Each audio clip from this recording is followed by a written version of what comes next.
Good afternoon sa ating lahat mga chong. So may napansin pala ako ditong ahas mga chong.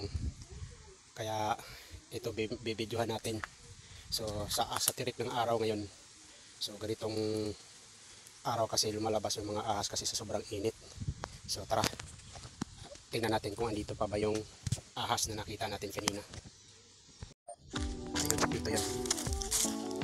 Sa ilalim siya ng langka mga chong. Ito yung langka natin. So ito nandito pa.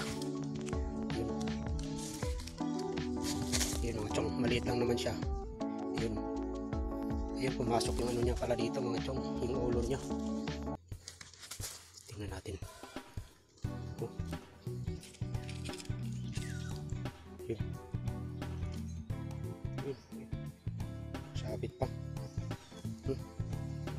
Pumasok yung ulo niya dito mga chong sa may styro ng ano, ng yung ilalagay sa lambat, pupot. Yun o. Yun. Ito na pala yung mga chong. Tigas. Yun. Hirap. Parang nakakaano mga chong. Parang nakakaano hawakan, nakakatakot baka mamaya. Yun o.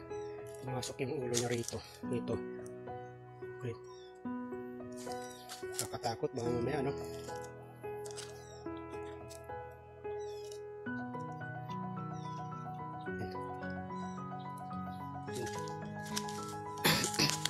Tingnan natin to.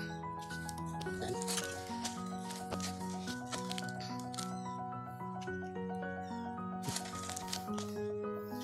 Nakatakot baka mamaya may kasama siya rito mga chong. Biglang saan kaya ito galing? Baka dito sa taas. May kasama biglang sasaklawin tayo rito. Hirap na. Malapit lang kasi dito sa ano, sa may kulungan ng baboy. Nagpapalamig siguro rito mga chong. Kasi sa sobrang init ngayon, naghahanap to ng ano, matutubig na lugar. Pero ito mga chong, ito mga ganitong klaseng ahas. Ahas to ng ano, punong kahoy. So siyempre may ano din yan, may lason, may kamandag. Kung makakagat na ito, delikado. So gawin natin dito. Yung nakapasok yung ulo niya rito mga chong. Teka, gawin natin, tanggalin natin to. Ayun mga chong. Yun o. Yan. Tigas mo ito yun. Tanggalin natin. Makapasok siya dito mga chong. Yun. Tingnan natin mga chong kung paano nangyari ito, pumasok yung ulo niya. Dito sa may anong lambat.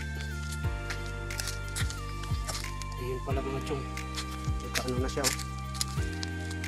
Yun. Naipit yung ulo niya rito mga chong. Yun o. Yun siya, naipit. Sa sobrang ano niya siguro, hindi na siya makawala. Kasi ano, yan o, ipit. Yun. Kala niya siguro, pinilit niyang ipasok yung ano niya. Malaki na siya, kaya siguro nabok mo ito. Yan, balik natin tayo rito. Balik natin rito mga chong. Mamatay lang siya dyan. Yan. Baka may kasamaan pa siya rito. Delikado. Kaya ano natin siya dyan mga chong. Yan. Nasa puno kasi siya ng langka. Kaya malamig dito. Kaya malamang may kasama yan dito.